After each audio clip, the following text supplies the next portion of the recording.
नमस्कार, good morning. प्रखर GS के इस वीडियो सेशन में एक बार फिर आप सभी का स्वागत है। इस वीडियो में हम लोग 71वीं पीटी के लिए सेक्शन आईएएस के द्वारा जो टेस्ट सीरीज चल रहा है उसके टेस्ट नंबर 2 का डिस्कशन करेंगे। तो आइए शुरू करते हैं आज का यह वीडियो शुरू करने से पहले अगर अभी तक आपने इस चैनल को सब्सक्राइब नहीं किया है तो इस चैनल को सब्सक्राइब कर लें, वीडियो को लाइक करें और शेयर भी करें। पहला क्वेश्चन है, प्रारंभिक मध्यकालीन काल का कौन सा वंश एलोरा में प्रसिद्ध कैलाश मंदिर के निर्माण से जुड़ा हुआ है? तो कैलाश मंदिर के निर्माण से जुड़ा हुआ है राष्ट्रकूट वंश। राष्ट्रकूट वंश का जिसका संस्थापक दंती दुर्ग था, इसने लगभग 8वीं शताब्दी के आसपास राष्ट्रकूट वंश के ही थे कृष्ण प्रथम। कौन? कृष्ण प्रथम। तो इसी कृष्ण प्रथम ने कैलाशनाथ मंदिर का निर्माण कराया था। नेक्स्ट क्वेश्चन है, दिल्ली सल्तनत के किस शासक ने मूल्य नियंत्रण एवं बाजार नियंत्रण की व्यवस्था की थी? सही उत्तर option number C, Alauddin Khilji ने। अलाउद्दीन खिलजी जिसका शासनकाल था 1296 से 1316 ईस्वी तक। तो अलाउद्दीन खिलजी ने बाजार सुधार का उपयोग करके मुद्रास्फीति को नियंत्रित करने वाला पहला सुल्तान बना था। नेक्स्ट क्वेश्चन है, किस क्षेत्रीय साम्राज्य को नालंदा विश्वविद्यालय के पुनर्जीवन और संस्कृत के समर्थन के लिए जाना जाता है? तो सही उत्तर ऑप्शन नंबर है, पाल वंश को। पाल वंश ने नालंदा विश्वविद्यालय का पुनर्विकास किया था, जबकि नालंदा विश्वविद्यालय का जो स्थापना हुआ था, नालंदा विश्वविद्यालय का स्थापना गुप्त शासक कुमार गुप्त ने किया था। कुमार गुप्त ने नालंदा विश्वविद्यालय का स्थापना किया था, जबकि पाल वंश जिसका विस्तार था बिहार, बंगाल आदि क्षेत्रों में पाल वंश का विस्तार था, तो पाल वंश ने नालंदा विश्वविद्यालय के पुनर्जीवन के लिए इसको जाना जाता है, पाल वंश को। पाल वंश के धर्मपाल ने विक्रमशिला विश्वविद्यालय की भी स्थापना की थी। नेक्स्ट क्वेश्चन है, विजयनगर साम्राज्य के संबंध में निम्नलिखित दावों की जांच करें। विजयनगर साम्राज्य की स्थापना हरिहर और बुक्का ने की थी। सही है, विजयनगर साम्राज्य की स्थापना हरिहर और बुक्का ने की थी लगभग 1336 ईस्वी में। दूसरा स्टेटमेंट है, अमुक्त माल्यादा संस्कृत में कृष्णदेव राय के द्वारा रचित है। अमुक्त माल्यादा जो है कृष्णदेव राय के द्वारा तो लिखी हुई है, लेकिन यह संस्कृत में नहीं लिखी हुई है, यह तेलुगु में लिखा हुआ है अमुक्त माल्यादा। तो ये दूसरा स्टेटमेंट गलत है। कौन सा कथन सत्य है या असत्य है, यहाँ पे मिसप्रिंट हो गया है। अगर सत्य क्वेश्चन में मानते हैं कि कौन सा कथन सत्य है तो कथन 1 सत्य होगा केवल, अगर मानते हैं कि असत्य है तो केवल 2 असत्य होगा। तो इसलिए हरिहर और बुक्का ने की थी विजयनगर साम्राज्य की स्थापना 1336 ईस्वी में, जबकि अमुक्त माल्यादा जो है यह कृष्णदेव राय के द्वारा लिखी गई पुस्तक है, यह तेलुगु में इसे लिखा गया है। कृष्णदेव राय का जो युग था उसे तेलुगु साहित्य का स्वर्ण युग माना जाता है, और कृष्णदेव राय बाबर के समकालीन थे। कृष्णदेव राय के दरबार में ही अष्टदिग्गज रहते थे। अष्टदिग्गज मतलब कि 8 प्रसिद्ध तेलुगु कवियों और विद्वानों का एक समूह था जो कृष्णदेव राय के दरबार में रहता था, जिसे अष्टदिग्गज कहा जाता था। नेक्स्ट क्वेश्चन है, बहमनी साम्राज्य की राजधानी प्रारंभ में कहाँ थी? तो बहमनी साम्राज्य की राजधानी प्रारंभ में गुलबर्गा थी। गुलबर्गा जो कि कर्नाटक में स्थित है। तो दिल्ली कर्नाटक में स्थित है, बहमनी साम्राज्य का यह प्रारंभिक राजधानी था। नेक्स्ट क्वेश्चन है, दिल्ली सल्तनत में दीवान ए अर्ज अर्थात सैन्य मामलों का विभाग किस शासक के द्वारा स्थापित किया गया था? सही उत्तर बलबन के द्वारा। बलबन के द्वारा दीवान ए अर्ज की स्थापना की गई थी। बलबन ने ही राजत्व का सिद्धांत अपनाया था। राजत्व का सिद्धांत अर्थात सुल्तान ईश्वर का प्रतिनिधि होता है, उसकी आज्ञा का पालन सभी को करना चाहिए। तो बलबन का यह राजत्व का सिद्धांत था। बलबन के शासनकाल में ही 40 तुर्क अमीरों के दल चहलगामी को समाप्त कर दिया गया था। तो बलबन दीवान ए अर्ज का स्थापना किया था। यह दीवान ए अर्ज जो क्या था, यह सैन्य मामलों का विभाग था सल्तनत काल में। नेक्स्ट क्वेश्चन है, दिल्ली सल्तनत के तहत इक्ता प्रणाली के संबंध में निम्नलिखित कथनों पर विचार करें। इक्ता प्रणाली जो थी दिल्ली सुल्तान द्वारा एक फारसी प्रशासन की पद्धति थी, जिसे इल्तुतमिश के द्वारा ये किया गया था। तो इक्ता एक प्रकार की भूमि रियायत थी जो सैन्य सेवा के बदले दी जाती थी।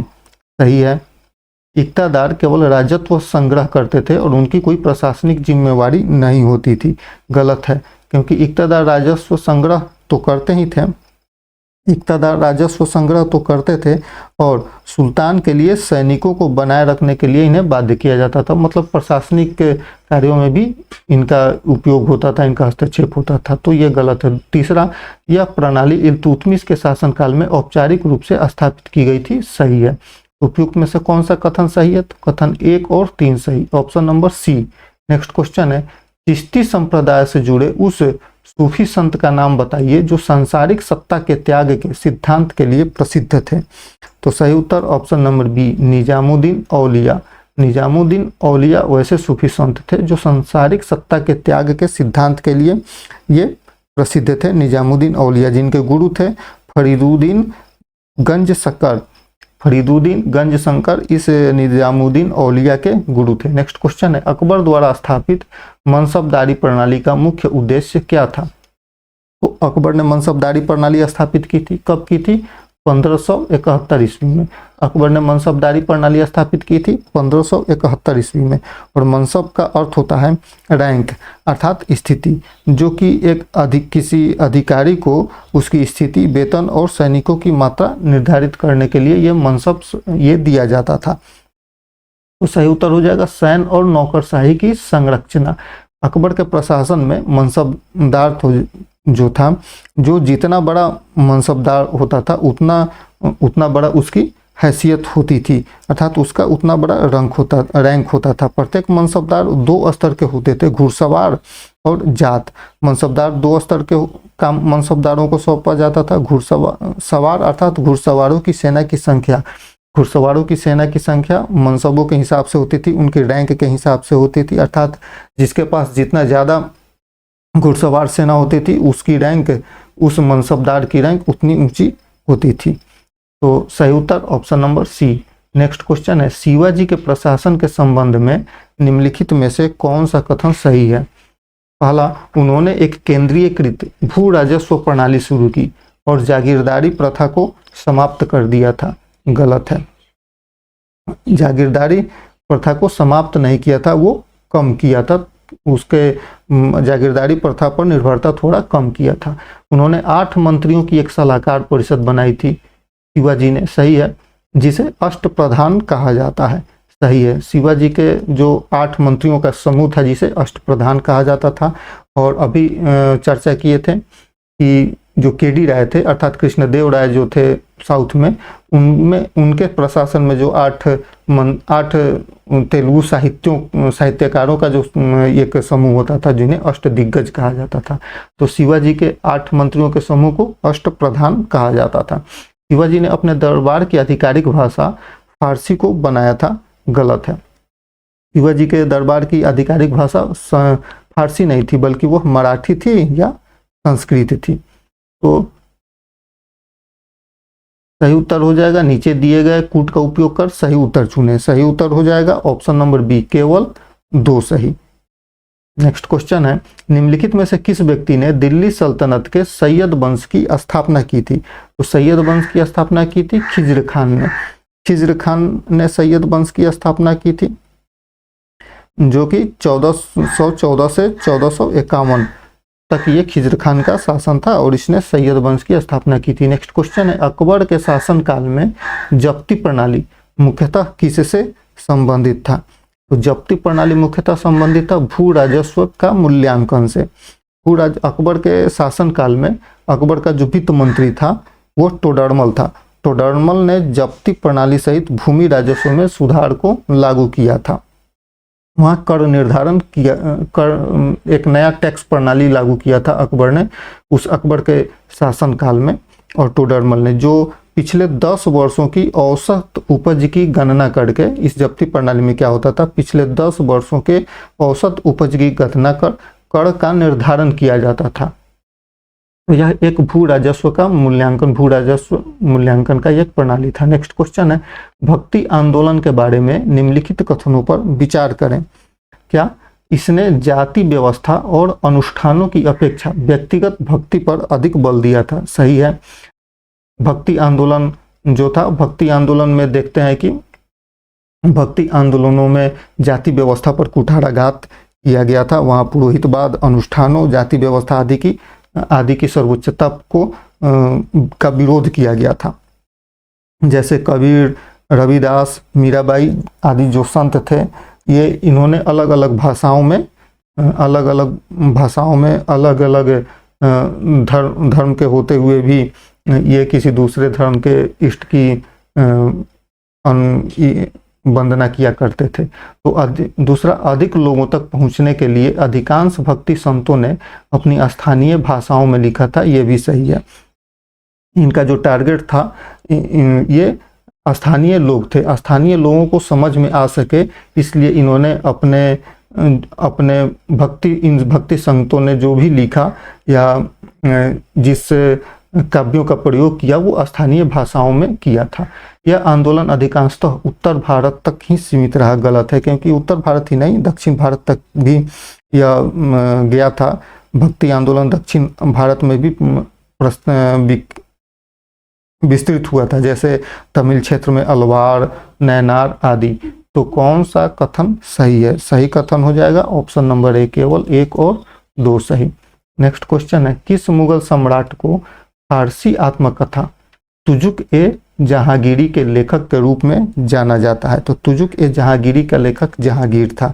यह तुजुक ए लेखक का जहांगीर था। जहांगीर जो था यह चौथा मुगल शासक था जो फारसी में तुजुक ए जहांगीरी की रचना इसने की थी। नेक्स्ट क्वेश्चन है, निम्नलिखित में से कौन से मराठा नेता ने उत्तर भारत में मराठा शक्ति के विस्तार में महत्वपूर्ण भूमिका निभाई और पानीपत की तीसरी लड़ाई में एक महत्वपूर्ण भूमिका निभाई थी? तो पानीपत की तीसरी लड़ाई कब हुई थी? 1761 ईस्वी में। पानीपत की तीसरी लड़ाई 1761 ईस्वी में। पानीपत की तीसरी लड़ाई में सदाशिव भाऊ, मराठा की तरफ से सदाशिव भाऊ और अहमद शाह अब्दाली के बीच ये पानीपत की तीसरी लड़ाई हुई थी। तो ऑप्शन नंबर डी सही। नेक्स्ट क्वेश्चन है, दिल्ली के किस सुल्तान ने तांबे और पीतल के टोकन मुद्रा शुरू की थी, लेकिन इसके दुरुपयोग को नियंत्रित करने में विफल रहा था? तो सही उत्तर हो जाएगा ऑप्शन नंबर डी, मोहम्मद बिन तुगलक। मोहम्मद बिन तुगलक ने अपने शासन काल में, यह बहुत ही पढ़ा लिखा सुल्तान था और शासन को अच्छे से चलाना चाहता था, किंतु क्या एक तरह से कह सकते हैं कि उसका भाग्य ही खराब था। उसने जो भी बड़े निर्णय लिए वो पूरे निर्णय उसके विरोध में चले गए। इसने 4 महत्वपूर्ण निर्णय लिए थे। गंगा यमुना दोआब में कर वृद्धि कर दिया था, राजधानी दिल्ली से दौलताबाद ले गया, सांकेतिक मुद्रा, यही तांबे और पीतल के टोकन मुद्रा के रूप में सांकेतिक मुद्रा शुरू किया था, और खुरासान अभियान। ये चारों जो इसके निर्णय थे इसके विरोध में चले गए। तो तांबे और पीतल के टोकन मुद्रा शुरू की थी मोहम्मद बिन तुगलक ने। नेक्स्ट क्वेश्चन है, निम्नलिखित में से किस चोल शासक ने दक्षिण पूर्व एशिया की प्रसिद्ध नौसैनिक अभियान का नेतृत्व किया था? सही उत्तर ऑप्शन नंबर बी, राजेंद्र प्रथम। राजेंद्र प्रथम जो कि राज प्रथम के पुत्र थे, राजेंद्र प्रथम, ये चोल वंशीय शासक थे। इन्होंने नौसैनिक अभियान का नेतृत्व किया था दक्षिण पूर्व एशिया में। इन्होंने श्रीलंका, इंडोनेशिया, मलेशिया आदि के खिलाफ नौसैनिक अभियान का भी नेतृत्व किया था। नेक्स्ट क्वेश्चन है, अमीर खुसरो के बारे में निम्नलिखित कथनों पर विचार करें। उन्होंने 5 से अधिक दिल्ली सुल्तानों के अधीन सेवा की थी। उन्होंने 5 से अधिक दिल्ली सुल्तानों के अधीन सेवा की थी, सही है। उन्हें उर्दू साहित्य का जनक माना जाता है अमीर खुसरो को, सही है। उन्होंने केवल फारसी भाषा में ही रचनाएं की थी, गलत। अमीर खुसरो ने हिंदी में भी छंद लिखे थे। उनकी अधिकांश रचनाएं फारसी हैं, लेकिन उन्होंने दूसरे भाषाओं और हिंदी में भी लिखे थे। तो उपयुक्त में से कौन सा कथन सही है? कथन 1 और 2 सही है, ऑप्शन नंबर ए। नेक्स्ट क्वेश्चन है, अकबर के प्रशासनिक नवाचारों में कौन सा नवाचार मुगल कुलीन वर्ग की निष्ठा बनाए रखने के साथ साथ अंतरजातीय सौहार्द को भी बढ़ावा देता था? तो सही उत्तर हो जाएगा ऑप्शन नंबर बी, मनसबदारी प्रणाली, जिसमें सैन्य और प्रशासनिक कार्यों के लिए अमीरों को पद दिए जाते थे। तो सही उत्तर ऑप्शन नंबर बी हो जाएगा। इसमें मनसबदारी प्रणाली में राजपूतों, अफगानों और अन्य लोगों को मुगल सरकार में ये रैंक दिया जाता है। रैंक अर्थात मनसब नियुक्त किए जाते थे। उनकी सैन्य जिम्मेदारियों और वेतन को निर्धारित करने के लिए ये मनसब दिए जाते थे। नेक्स्ट क्वेश्चन है, किस बहमनी शासक को बीदर में महमूद गवां मदरसा की स्थापना के लिए जाना जाता है? तो बीदर में महमूद गवां मदरसा की स्थापना के लिए जाना जाता है मोहम्मद शाह तृतीय को। मोहम्मद शाह तृतीय को बीदर में महमूद गवां मदरसा की स्थापना के लिए जाना जाता है। नेक्स्ट क्वेश्चन है, किस भक्ति संत ने अद्वैत वेदांत के सिद्धांत का समर्थन किया और अनुष्ठानों की अपेक्षा ज्ञान को प्राथमिकता दी थी? तो सही उत्तर ऑप्शन नंबर सी, शंकराचार्य ने। शंकराचार्य ने अद्वैत वेदांत के सिद्धांत का समर्थन किया था। शंकराचार्य ने 8वीं शताब्दी के ये शंकराचार्य संत थे जिन्होंने हिंदू दर्शन के भीतर एक अद्वैत वेदांत का दर्शन इन्होंने प्रतिपादित किया था। तो अद्वैत वेदांत के सिद्धांत का समर्थन किया था शंकराचार्य ने। शंकराचार्य ने भारत के 4 दिशाओं में 4 पीठ की स्थापना की थी। उत्तर में ज्योतिर्मठ पीठ जो कि उत्तराखंड में है, दक्षिण में श्रृंगेरी मठ है, ये कर्नाटक में है, पूरब में है गोवर्धन मठ उड़ीसा में, और पश्चिम में है द्वारिका मठ गुजरात में। नेक्स्ट क्वेश्चन है, निम्नलिखित में से कौन अकबर के शासन में मुगल चित्रकला की विशेषता नहीं थी? तो मुगल चित्रकला फारसी और भारतीय शैलियों का मिश्रण था, यह मुगल चित्रकला सही है।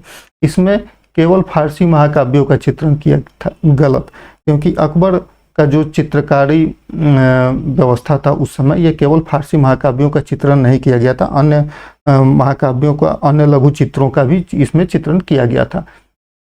तो सही उत्तर हो जाएगा option number B. Next question है, निम्नलिखित में से कौन शिवाजी की अष्टप्रधान का सदस्य नहीं था? तो शिवाजी के शासनकाल में 8 मंत्रियों का एक समूह था जिसे अष्टप्रधान कहा जाता था। तो अष्टप्रधान जो थे शिवाजी के शासनकाल में वे पेशवा थे जिन्हें प्रधानमंत्री कहा जाता था। तो पेशवा, अमात्य, मंत्री, सेनापति, सचिव, पंडित राव अर्थात धार्मिक मामलों के ये मंत्री थे, न्यायाधीश और सुमंत अर्थात विदेश मामलों के। तो पेशवा शिवाजी के जो अष्टप्रधान के जो सदस्य थे, सूबेदार उसमें नहीं आता था, जबकि पेशवा, मंत्री और अमात्य शिवाजी के अष्टप्रधान के सदस्य थे। नेक्स्ट क्वेश्चन है, भारत में सूफी समुदायों की सिलसिला परंपरा से कौन व्यक्ति जुड़ा था और जिसने वहदत उल वजूद अर्थात अस्तित्व की एकता के सिद्धांत पर बल दिया था? तो सही उत्तर हो जाएगा ऑप्शन नंबर डी, इब्न अराबी। इब्न अराबी एक अंडालूसी सूफी विद्वान था। इसने वहदत उल वजूद के सिद्धांत पर इसने बल दिया था, अर्थात एकता की अवधारणा को व्यक्त करने के लिए इसे स्वीकार किया जाता है। नेक्स्ट क्वेश्चन है, शाहजहां की आर्थिक नीतियों का उनके शासनकाल में के दौरान मुगल साम्राज्य की अर्थव्यवस्था पर क्या प्रभाव पड़ा? सही उत्तर ऑप्शन नंबर बी, भव्य वास्तु परियोजनाओं पर जोर दिया गया जिसमें ठोस पर भार पड़ा। जो शाहजहां का जो शासनकाल था, शाहजहां के शासनकाल में बहुत बड़े बड़े भव्य इमारतों का निर्माण किया गया था, जैसे ताजमहल, लाल किला आदि शाहजहां के शासनकाल में ही उसका निर्माण किया गया था। तो भव्य वास्तु परियोजनाओं पर जोर दिया गया था और इसके चलते क्या होता है कि उसमें राजकोषीय भार बहुत ही ज़्यादा पड़ा था वो शाहजहां के शासनकाल में, इसलिए सही उत्तर option number B. Next question है, हम्पी में विशाल पत्थर के रथ के निर्माण और तेलुगु साहित्य को संरक्षण देने के लिए किस विजयनगर शासक को जाना जाता है? तो सही उत्तर ऑप्शन नंबर सी, कृष्णदेव राय प्रथम को। कृष्णदेव राय प्रथम को, जो कि हम्पी में विट्ठल मंदिर परिसर के एक शानदार पत्थर के रथ का निर्माण इनके शासनकाल में कराया गया था, कृष्णदेव राय प्रथम के शासनकाल में। नेक्स्ट क्वेश्चन है, दिल्ली सल्तनत के किस सम्राट ने कुतुब मीनार का निर्माण पूरा कराया और चांदी की मुद्रा टाका जारी की थी? तो सही उत्तर ऑप्शन नंबर बी, इल्तुतमिश ने। इल्तुतमिश ने कुतुब मीनार का निर्माण पूरा कराया था। कुतुब मीनार का जो निर्माण शुरुआत हुआ था वो कुतुबुद्दीन ऐबक ने कुतुब मीनार के निर्माण कार्य शुरू कराया था, जबकि इल्तुतमिश ने इसे पूरा कराया था। इल्तुतमिश ने चांदी का टाका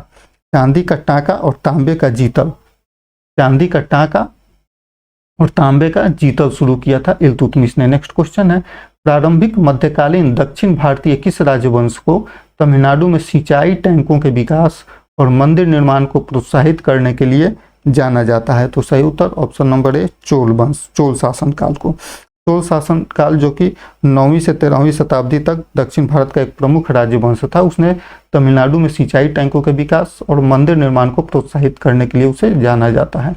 हुमायूं द्वारा 1540 से 1555 तक मुगल सत्ता का अस्थायी रूप से खोने का मुख्य कारण क्या था? तो चौसा और कन्नौज की लड़ाई में शेर शाह सूरी की हार, शेर शाह सूरी से हार, अर्थात ऑप्शन नंबर बी सही। हुमायूं जो था चौसा की लड़ाई और कन्नौज की लड़ाई में शेर शाह सूरी से हार गया और मुगल सत्ता खो दिया, जिसके बाद से दिल्ली के शासन पर सूर वंश का स्थापना हुआ और शेर शाह सूरी उसका दिल्ली का सम्राट बन गया। चौसा की लड़ाई जो हुई थी 1539 ईस्वी में चौसा की लड़ाई हुई थी, जिसमें हुमायूं की हार हुई थी, और कन्नौज की लड़ाई हुई थी 1540 ईस्वी में, इसमें भी हुमायूं की हार हुई थी। नेक्स्ट क्वेश्चन है, कौन से व्यक्ति संत सिकंदर लोदी के समकालीन थे और उन्होंने खुलकर जाति व्यवस्था की मूर्ति पूजा की निंदा की थी? उत्तर option number C, Kabir. Kabir Das जो थे ये सिकंदर लोदी के समकालीन थे, सिकंदर लोदी के समकालीन थे कबीर दास। नेक्स्ट क्वेश्चन है, किस मुगल सम्राट ने झरोखा दर्शन की प्रथा को समाप्त कर दिया और धार्मिक रूढ़िवादिता का हवाला देते हुए दरबार में संगीत कार्यक्रम पर रोक लगा दिया? तो सही उत्तर औरंगजेब। औरंगजेब जो था यह कट्टर मुसलमान था। औरंगजेब कट्टर इस्लामिक नियमों को पालन करने वाला था, तो इसने झरोखा दर्शन की प्रथा को समाप्त कर दिया। धार्मिक रूढ़िवादिता का हवाला देते हुए दरबार में जो संगीत कार्यक्रम चलाए जाते थे, उन संगीत कार्यक्रमों पर इसने प्रतिबंध लगा दिया था। तो सही उत्तर option number C. Next question है, भारत में सूफी संप्रदाय की स्थापना मुल्तान में बहाउद्दीन जकारिया द्वारा की गई थी और जो चिश्तियों की तुलना में अधिक रूढ़िवादी दृष्टिकोण के लिए प्रसिद्ध था। तो ये सुहरावर्दी सिलसिला के बारे में, सुहरावर्दियों के बारे में बात की जा रही है। सुहरावर्दी सिलसिला की स्थापना भारत में शेख बहाउद्दीन जकारिया ने की थी, कब? 13वीं शताब्दी में, और जिसका केंद्र जो था यह मुल्तान में था, जो वर्तमान में पाकिस्तान में है मुल्तान। नेक्स्ट क्वेश्चन है, इस मुगल राजकुमार ने प्रसिद्ध इतिहासकार अबुल फजल द्वारा जो अकबरनामा और आईने अकबरी की रचना की गई थी, तो आईने अकबरी और अकबरनामा की रचना किसने की थी? अबुल फजल ने। तो अबुल फजल द्वारा अकबर और आईने अकबरी के लेखक की हत्या का आदेश दिया गया था। तो सही उत्तर ऑप्शन नंबर, सही उत्तर ऑप्शन नंबर ए, राजकुमार सलीम अर्थात जहांगीर ने आईने अकबरी और अकबरनामा के लेखक अबुल फजल को इसने मरवा दिया था। नेक्स्ट क्वेश्चन है, दिल्ली सल्तनत के किस सुल्तान ने घोड़े की पहचान के लिए दाग प्रणाली और सैनिकों के विवरण के लिए चेहरा प्रणाली की शुरुआत की थी? सही उत्तर option number B, Alauddin Khilji ने। अलाउद्दीन खिलजी जो कि शासनकाल था इसका 1296 से 1316 तक, उसने प्रशासनिक और सैन्य सुधारों के लिए इसे अलाउद्दीन खिलजी को जाना जाता है। इसने घोड़ों को दागने की प्रथा शुरू की थी और सैनिकों के चेहरा का विवरण इकट्ठा किया था जिससे उनको पहचाना जा सके।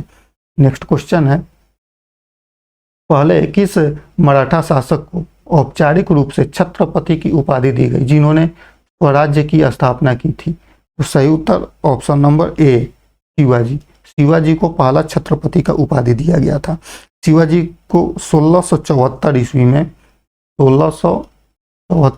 में रायगढ़ किले में छत्रपति के रूप में उनका शिवाजी का अभिषेक किया गया था। नेक्स्ट क्वेश्चन है, विजयनगर साम्राज्य की वास्तुकला से संबंधित निम्नलिखित कथनों की जांच करें। पहला, भारी ग्रेनाइट स्तंभों और नक्काशीदार एकाश्म मूर्तियों का प्रयोग प्रमुख विशेषता थी। सही है। मंदिरों में प्रायः ऊंचे गोपुरम और स्तंभ युक्त मंडप होते थे। सही है। मंदिरों की वास्तुकला में फारसी शैली के गुंबद और मेहराब प्रमुख थे। गलत है, क्योंकि विजयनगर शैली जो थी एकदम पूर्ण रूप से भारतीय शैली थी और इसमें फारसी गुंबद और मेहराब शामिल नहीं थे। ये उपयुक्त में से कौन सा कथन सही है? तो केवल एक और दो कथन सही है। नेक्स्ट क्वेश्चन है, औरंगजेब के दक्कन अभियान जो कि 1671 से 1707 के बीच में चला था, औरंगजेब का दक्कन अभियान, तो औरंगजेब के दक्कन अभियानों का मुगल साम्राज्य की स्थिरता पर क्या प्रभाव पड़ा? सही उत्तर ऑप्शन नंबर बी, इसने संसाधनों की क्षति हुई, मराठों का प्रतिरोध बढ़ा, जिससे साम्राज्य कमजोर हुआ, अर्थात मुगल सत्ता कमजोर हुई। नेक्स्ट क्वेश्चन है, मुगल दरबार द्वारा फारसी संस्कृति को अपनाने से उसकी कूटनीतिक संबंधों पर क्या प्रभाव पड़ा? इससे आसवी फारस और मध्य एशियाई राज्यों के साथ संबंध स्थापित हुए। नेक्स्ट क्वेश्चन है, भक्ति संत गुरु नानक के निम्नलिखित में से कौन से कथन सही हैं? इन्होंने मूर्ति पूजा और जाति भेदभाव का खंडन किया था, गुरु नानक ने, सही है। इन्होंने नाम जपना, कीरत करना और वंड छकना के सिद्धांतों पर बल दिया था, सही है। उन्होंने आध्यात्मिक उन्नति के लिए सांसारिक जीवन का पूर्ण त्याग करने की वकालत की थी, गलत है, क्योंकि वो स्वयं सांसारिक जीवन में जीवन यापन करते थे। तो सही उत्तर हो जाएगा ऑप्शन नंबर ए, केवल 1 और 2 सही। नेक्स्ट क्वेश्चन है, दिल्ली सल्तनत की प्रशासनिक व्यवस्था के बारे में निम्नलिखित में से कौन सा कथन सही है? दीवान ए अर्ज सैन्य प्रशासन का दायित्व संभालता था।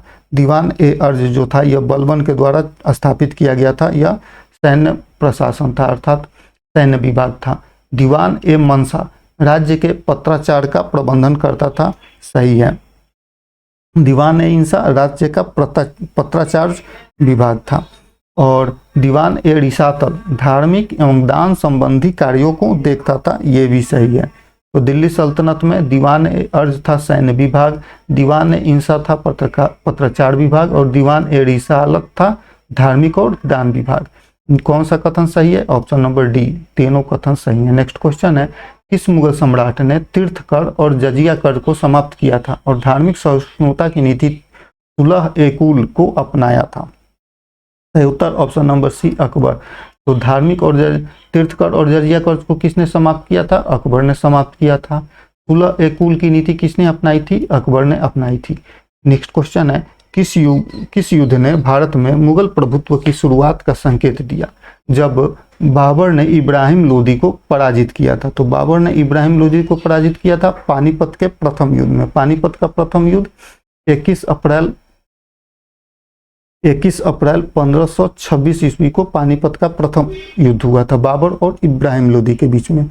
इस पानीपत के प्रथम युद्ध में बाबर ने जो क्या किया था, यह बारूद का उपयोग किया था बाबर ने, और तोपों का उपयोग किया था। तो इब्राहिम लोदी को इसने परास्त किया था और भारत में मुगल सत्ता की स्थापना का ये संकेत था। नेक्स्ट क्वेश्चन है, किस मराठा पेशवा को उत्तर भारत में मराठा प्रभुत्व के विस्तार और 1737 में भोपाल के युद्ध में मुगलों को पराजित करने का श्रेय दिया जाता है? सही उत्तर ऑप्शन नंबर बी, बाजीराव प्रथम। नेक्स्ट क्वेश्चन है, बहमनी साम्राज्य के किस शासक ने राजधानी को गुलबर्गा से बीदर स्थापित किया और फारसी संस्कृति तथा वास्तुकला को प्रोत्साहित किया था? सही उत्तर option number C, Ahmad Shah Wali ने। अहमद शाह वली बहमनी सल्तनत का एक महत्वपूर्ण शासक था जिसने अपनी राजधानी को गुलबर्गा से बीदर स्थानांतरित किया था। ऐसा उसने रणनीतिक और जलवायु कारणों से ऐसा उसने किया था। नेक्स्ट क्वेश्चन है, मुगल साम्राज्य के पतन में योगदान देने वाले कारकों के संबंध में निम्नलिखित दावों की जांच करें। उत्तराधिकार के अस्पष्ट नियमों की अनुपस्थिति के कारण बार बार गृह युद्ध हुए। मुगल साम्राज्य में सत्ता हासिल करने के लिए अपने पूर्ववर्ती शासक को कैद किया गया, उन्हें मारा गया। नेक्स्ट, बार बार युद्धों ने आर्थिक दबाव डाला जिससे केंद्रीय कोष पर विपरीत प्रभाव पड़ा। सही है, किसी भी युद्ध से तो आर्थिक प्रभाव पड़ता ही है और केंद्रीय कोष जो सत्ता का जो केंद्रीय कोष था उस पर प्रभाव पड़ा था। उत्तरकालीन मुगल शासक में धार्मिक उत्पीड़न ने प्रभावशाली क्षेत्रीय वर्गों से दूर कर दिया। सही है, तो इसलिए सही कथन हो जाएगा option number D. Next question है, पानीपत का प्रथम युद्ध जो कि 1526 में हुआ था। पानीपत का प्रथम युद्ध कब हुआ था? 1526 ईस्वी में। बाबर को निर्णायक बढ़त दिलाने वाली तकनीकी श्रेष्ठता क्या थी? तो पानीपत का प्रथम युद्ध 1526 में बाबर और इब्राहिम लोदी के बीच में हुआ था 21 अप्रैल 1526 ईस्वी को। इसमें बारूद से चलने वाली तोपों और बंदूकों का प्रयोग किया था बाबर ने, और इसमें इब्राहिम लोदी की हार हुई थी और भारत में मुगल सत्ता की स्थापना की नींव पड़ी थी। नेक्स्ट क्वेश्चन है, हल्दी घाटी का युद्ध जो कि 1576 में हुआ था मुगल और राजपूतों के बीच में। राजपूतों अर्थात महाराणा प्रताप और मुगल सेना का नेतृत्व कर रहा था मान सिंह। तो हल्दी घाटी का युद्ध 1576 में मुगल और राजपूत संबंधों पर क्या प्रभाव पड़ा? तो सही उत्तर ऑप्शन नंबर बी, इसने मेवाड़ को अस्थायी रूप से कमजोर कर दिया, लेकिन मुगल राजपूत गठबंधनों का मार्ग प्रशस्त किया। इस हल्दी घाटी युद्ध के बाद से क्या हुआ कि अन्य राजपूत राजा जो थे मेवाड़ को छोड़ दिया जाए। मेवाड़ में तो महाराणा प्रताप का समय हल्दी घाटी के युद्ध में था, महाराणा प्रताप का शासन, तो उसने अन्य जो राजपूत राजा थे वो मुगल सत्ता से मुगलों से वैवाहिक संबंध उन लोगों का स्थापित हुआ था। तो हल्दी सही उत्तर हो जाएगा, मेवाड़ को अस्थायी रूप से कमजोर किया था, क्योंकि मेवाड़ फिर बाद में मेवाड़ मजबूत हुआ, लेकिन मुगल राजपूत गठबंधनों का मार्ग प्रशस्त किया था इसने। नेक्स्ट क्वेश्चन है, किस मुगल सम्राट को अपने शासन के उत्तरार्ध में राजपूतों, मराठों और सिखों का एकजुट विरोध का सामना करना पड़ा, जिससे प्रांतों पर साम्राज्य का नियंत्रण कमजोर हो गया? सही उत्तर ऑप्शन नंबर सी, औरंगजेब के शासनकाल में। नेक्स्ट क्वेश्चन है, किस युद्ध को वह निर्णायक जीत माना जाता है जिसने ब्रिटिश ईस्ट इंडिया कंपनी को बंगाल पर प्रभुत्व प्रदान किया और भारत में ब्रिटिश शासन की नींव रखी थी? सही उत्तर ऑप्शन नंबर ए, प्लासी का युद्ध। प्लासी का युद्ध जो कि 1757 में हुआ था। प्लासी का युद्ध 1757 में हुआ था, जिसमें बंगाल के नवाब जो था सिराजुद्दौला और क्लाइव, अंग्रेजों का जो सेनापति था रॉबर्ट क्लाइव, इनके बीच में प्लासी का युद्ध हुआ था, जिसमें अंग्रेजों की जीत हुई थी। नवाब अर्थात जो सिराजुद्दौला का जो सेनापति था मीर जाफर ने अचानक इस लड़ाई में अपना पक्ष बदल लिया, उसने धोखा दिया एक तरह से सिराजुद्दौला को, और इसके बाद से क्या होता है, अंग्रेजों का जीत हो जाता है। नेक्स्ट क्वेश्चन है, अलाउद्दीन खिलजी के दक्षिण भारत में सैन्य अभियानों का मुख्य उद्देश्य क्या था? तो सही उत्तर हो जाएगा ऑप्शन नंबर बी, दक्षिणी राज्यों से कर और धन वसूलना। नेक्स्ट क्वेश्चन है, भारत में चिश्ती सूफी संप्रदाय के संबंध में निम्नलिखित में से कौन से कथन सही हैं? उसने सत्ता के त्याग और गरीबी के जीवन को अपनाने पर बल दिया था। उन्होंने विभिन्न धर्मों के व्यक्तियों को स्वीकार किया और राजनीतिक सत्ताओं से दूरी बनाए रखी। सही है। उन्होंने आध्यात्मिक अधिकार को पिता से पुत्र को हस्तांतरित करने की अनुमति दी थी? नहीं दी थी। उन्होंने आध्यात्मिक अधिकार को हस्तांतरित करने की अनुमति नहीं दी थी। वंशवादी व्यवस्था को एक तरह से उन्होंने रोका था। इसलिए सही उत्तर सही उत्तर हो जाएगा इसका ऑप्शन नंबर ए, केवल 1 और 2 सही। नेक्स्ट क्वेश्चन है, इल्तुतमिश के अधीन चहलगामी प्रणाली का दिल्ली सल्तनत के लिए स्थिरता के लिए क्या महत्व था? तो इसने सुल्तान का समर्थन करने वाले वफादार तुर्की अमीरों का एक समूह किया था इल्तुतमिश ने, जिसे चहलगामी प्रणाली इसे कहा जाता था। इल्तुतमिश की बेटी रजिया सुल्तान ने उसका इल्तुतमिश का उत्तराधिकारी बनी रजिया सुल्तान, और रजिया सुल्तान ने इस चहलगामी प्रणाली को रोक दिया था। नेक्स्ट क्वेश्चन है, दिल्ली के किस सुल्तान ने पहली बार किसी महिला को साम्राज्य की आधिकारिक शासिका नियुक्त किया था? तो इल्तुतमिश ने अपनी बेटी जो कि रजिया थी, उस रजिया को अपना उत्तराधिकारी नियुक्त किया था। तो यह दिल्ली की पहली महिला शासक थी रजिया सुल्तान, जिसे उसने ये नियुक्त किया था। नेक्स्ट क्वेश्चन है, किस मुगल सम्राट को दिल्ली में लाल किला और जामा मस्जिद के निर्माण का श्रेय दिया जाता है? सही उत्तर ऑप्शन नंबर सी, शाहजहां को मुगल वास्तुकला का स्वर्ण युग माना जाता है। शाहजहां के समय में वास्तुकला का बहुत ही ज़्यादा वास्तुकला पर मुगल सम्राट ने ध्यान दे दिया था, और बहुत बड़े बड़े बिल्डिंगों, बहुत बड़े बड़े इमारतों का इसने शाहजहां ने निर्माण कराया था। नेक्स्ट क्वेश्चन है, शेरशाह सूरी के प्रशासन के संबंध में निम्नलिखित कथनों पर विचार करें। उसने भू राजस्व के लिए पट्टा और कबूलियत की प्रणाली शुरू की थी। सही है, शेरशाह सूरी ने शुरू की थी क्या? पट्टा और कबूलियत प्रणाली। उसने चांदी की रुपया मुद्रा जारी कर मुद्रा प्रणाली को भी मानकीकृत किया था। सही है, शेरशाह सूरी के समय में चांदी का रुपया चलता था। उन्होंने दिल्ली सल्तनत द्वारा स्थापित डाक व्यवस्था को समाप्त कर दिया था। गलत, उसने डाक व्यवस्था को समाप्त नहीं किया था बल्कि उसे और पुनर्जीवित किया था, उसका विस्तार किया था। तो कौन सा कथन सही है? कथन 1 और 2 दोनों सही। नेक्स्ट क्वेश्चन, निम्नलिखित में से कौन से संत द्वैत वेदांत सिद्धांत से संबंधित थे और आत्मा तथा ईश्वर के बीच पूर्ण भिन्नता पर बल देते थे? सही उत्तर option number C, Madhvacharya. Madhvacharya Dvaita Vedanta से ये संबंधित थे, माधवाचार्य। नेक्स्ट क्वेश्चन है, दिल्ली के किस सुल्तान को विधवाओं और अनाथों की सहायता के लिए दीवान ए खैरात नामक दान विभाग स्थापित करने के लिए जाना जाता है? तो दीवान ए खैरात क्या था? यह दान विभाग था, दान विभाग था और इसे शुरू किया था फिरोज शाह तुगलक ने। फिरोज शाह तुगलक ने दीवान ए खैरात नामक दान विभाग की स्थापना की थी। नेक्स्ट क्वेश्चन है, किस मुगल राजकुमार ने उपनिषदों का संस्कृत में से फारसी में अनुवाद कराया था? सूफी तथा वेदांत दर्शन के समन्वय का प्रयास किया था। सही उत्तर ऑप्शन नंबर है, दारा शिकोह। दारा शिकोह जो कि सेकुलर व्यक्ति था, दारा शिकोह यह शाहजहां का बड़ा पुत्र था दारा शिकोह, और इसी दारा शिकोह ने उपनिषदों का संस्कृत से फारसी में अनुवाद कराया था। नेक्स्ट क्वेश्चन है, निम्नलिखित में से किस युद्ध ने हुमायूं के भारत में शासन का अंत किया और सूर साम्राज्य की स्थापना की थी? तो हुमायूं ने शेरशाह सूरी के साथ कई युद्ध लड़ा, उनमें से जो चौसा की लड़ाई थी 1539 ईस्वी में, चौसा की लड़ाई 1539 ईस्वी में शेरशाह सूरी और हुमायूं के बीच हुई थी, जिसमें हुमायूं की हार हुई थी। तो इसी युद्ध के बाद, चौसा की लड़ाई के बाद से हुमायूं का जो शासन, दिल्ली पर शासन था, वो अंत हुआ और शेरशाह सूरी दिल्ली का सुल्तान बना था। नेक्स्ट क्वेश्चन है, निम्नलिखित में से किस मंदिर का निर्माण राजा चोल प्रथम ने करवाया था और जिसे यूनेस्को विश्व धरोहर स्थल के रूप में मान्यता प्राप्त है? सही उत्तर ऑप्शन नंबर बी, बृहदेश्वर मंदिर।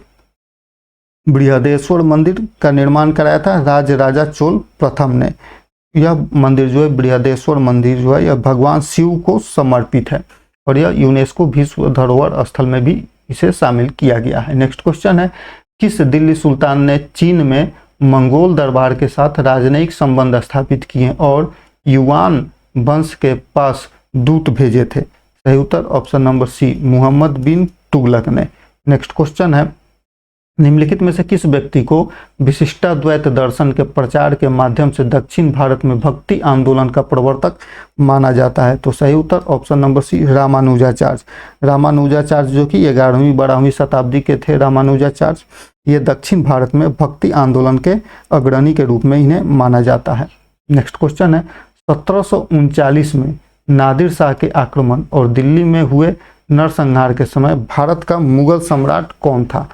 तो नादिर शाह ने भारत पर आक्रमण किया था कब? 1739 ईस्वी में, और उस समय भारत का जो सम्राट था मुहम्मद शाह था। मुहम्मद शाह मुगल सम्राट था, जिसे मुहम्मद शाह रंगीला के नाम से भी जाना जाता है।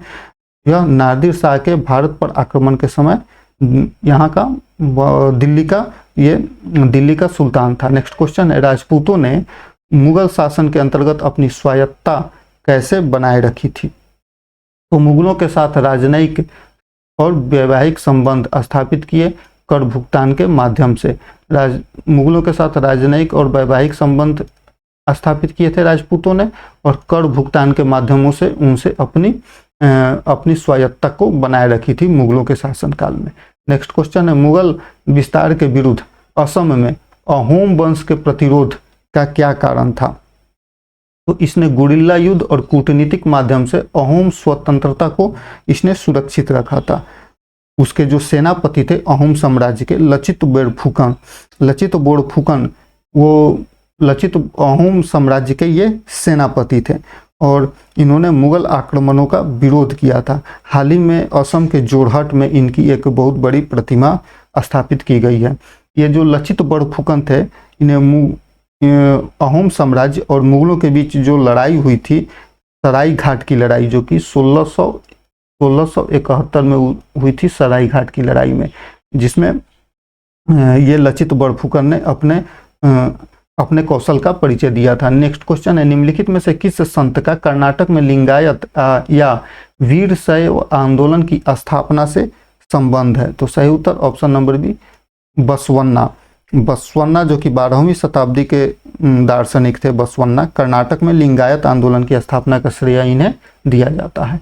नेक्स्ट क्वेश्चन है, दिल्ली के किस सुल्तान को अपनी राजधानी दिल्ली से दक्कन के दौलताबाद स्थापित करने और फिर उस निर्णय को पलटने के लिए जाना जाता है? मोहम्मद बिन तुगलक।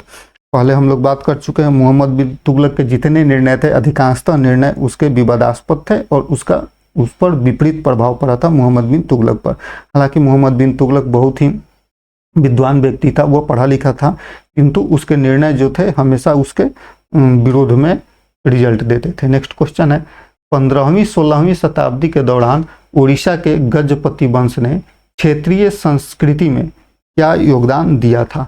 तो सही उत्तर हो जाएगा ऑप्शन नंबर बी, उड़ीसा साहित्य और जगन्नाथ संप्रदाय को संरक्षण दिया था इसने। नेक्स्ट क्वेश्चन है, निम्नलिखित में से किस नगर की स्थापना तुगलकों द्वारा की गई थी लेकिन जल संकट के कारण इसे बाद में छोड़ दिया गया था? तो सही उत्तर ऑप्शन नंबर बी, तुगलकाबाद की है। तुगलकाबाद की स्थापना गयासुद्दीन तुगलक ने की थी। तुगलकाबाद की स्थापना किसने की थी? गयासुद्दीन तुगलक ने की थी। और जल संकट के कारण अपनी राजधानी भी तुगलकाबाद ले गया, लेकिन जल संकट के कारण उसे बाद में छोड़ देना पड़ा था। नेक्स्ट क्वेश्चन है, मेवाड़ का सिसोदिया वंश, वो महाराणा प्रताप का वंश था सिसोदिया वंश, तो मेवाड़ का सिसोदिया वंश अन्य राजपूत राज्यों के विपरीत मुगल एकीकरण का विरोध क्यों करता रहा? सही उत्तर ऑप्शन नंबर बी, क्योंकि उन्होंने क्षेत्रीय स्वतंत्रता और सांस्कृतिक पहचान को प्राथमिकता दी थी, इसलिए वो मुगल का हमेशा विरोध करते रहते थे। नेक्स्ट क्वेश्चन है, दिल्ली के किस सुल्तान ने रक्त और लौह नीति की अवधारणा प्रस्तुत की और विद्रोहों को दबाने के लिए कठोर दंड पर बल दिया? सही उत्तर ऑप्शन नंबर बी, बलबन ने। बलबन ने रक्त और लौह की नीति अपनाई थी। बलबन ने रक्त और लौह की नीति अपनाई थी और राजत्व सिद्धांत का इसने प्रतिपादन किया था। इसके बलबन का जो राजत्व सिद्धांत था उसके अनुसार राजा जो होता है वो भगवान का दूत होता है और सभी लोगों को राजा का बात मानना चाहिए, ऐसा राजा का आदर करना चाहिए, ऐसा बलबन के राजत्व सिद्धांत में था। नेक्स्ट क्वेश्चन है, पूर्वी भारत में वैष्णव धर्म को आकार देने में भक्ति संत चैतन्य की भूमिका क्या थी? सही उत्तर ऑप्शन नंबर बी, उन्होंने कीर्तन गाया और गौड़ीय वैष्णव परंपरा के माध्यम से कृष्ण भक्ति को लोकप्रिय बनाया था चैतन्य महाप्रभु ने। ये उड़ीसा में इनका बहुत ही ज्यादा प्रभाव था, उड़ीसा के क्षेत्र में। नेक्स्ट क्वेश्चन है, महाराष्ट्र के किस भक्ति संत ने मराठी में अभंगों की रचना की और पंढरपुर के विट्ठल को समर्पित मंदिर पर बल दिया था? तो सही उत्तर option number A, Tukaram. Tukaram जो थे ये विठोबा अर्थात विट्ठल भगवान के, ये बहुत ही विट्ठल भगवान के प्रति ये समर्पित थे। इन्होंने अभंग नाम से भक्ति गीतों की रचना की थी और पंढरपुर के आसपास जो कृष्ण, पंढरपुर के आसपास कृष्ण के एक रूप के रूप में जिन्हें विट्ठल भगवान की पूजा की जाती है, उन्हें सम्मान दिया जाता है, तो उसी के विट्ठल के ये भक्त थे तुकाराम। नेक्स्ट क्वेश्चन है, किस मुगल सम्राट ने चित्रकार उस्ताद मंसूर को संरक्षण दिया जो वनस्पतियों और जीवों के यथार्थवादी चित्रण के लिए प्रसिद्ध था? सही उत्तर ऑप्शन नंबर बी, जहांगीर ने। जहांगीर ने चित्रकार उस्ताद मंसूर को अपने संरक्षण में रखा था और वो जो उस्ताद मंसूर जो था ये वनस्पतियों और जीवों के यथार्थवादी चित्र उसका निर्माण करता था, उसे बनाता था। नेक्स्ट क्वेश्चन है, भक्ति आंदोलन को उत्तर भारत में व्यापक लोकप्रियता क्यों प्राप्त हुई? क्योंकि इसने स्थानीय भाषाओं और सरल भक्ति विधियों का प्रयोग किया। उत्तर भारत में भक्ति आंदोलन के प्रभावशाली होने का कारण जो था, भक्ति आंदोलन से संबंधित जितने भी संत थे, लेखक थे, उन्होंने स्थानीय भाषाओं में अपने लेखों को प्रसारित किया, स्थानीय भाषाओं में लोगों से बातचीत की, जैसे सूरदास, तुलसीदास आदि स्थानीय भाषाओं जैसे हिंदी, अवधी आदि में अपनी रचनाएं प्रस्तुत की थी, गीतों को गाया था। तो इसलिए उस क्षेत्र के लोग जो विशेष उस भाषा से संबंधित थे वो उन भक्ति संतों के प्रति आकर्षित हुए, उनसे जुड़े। नेक्स्ट क्वेश्चन है, दिल्ली के किस सुल्तान ने स्वयं को नायब ए खुदाई अर्थात ईश्वर का प्रतिनिधि कहा और राज सत्ता के दिव्य सिद्धांत को महत्व दिया था। सही उत्तर option number C Balban. Balban ने राजत्व सिद्धांत का प्रतिपादन किया था। इसके राजत्व सिद्धांत के अनुसार राजा जो होता था वो ईश्वर का प्रतिनिधि होता था और उस साम्राज्य में, उसके साम्राज्य में रहने वाले सभी लोगों को राजा का बात मानना चाहिए, ऐसा बलबन के राजत्व सिद्धांत के अनुसार था। नेक्स्ट क्वेश्चन है, मुगल मस्जिदों जैसे दिल्ली की जामा मस्जिद में कौन सी वास्तुकला विशेषता प्रमुख रूप से देखने को मिलती है? तो सही उत्तर ऑप्शन नंबर बी विशाल केंद्रीय गुंबद और सममित प्रांगण। नेक्स्ट क्वेश्चन है, मध्यकालीन भारत का कौन सा क्षेत्रीय राजवंश विक्रमशिला और उदंतपुरी?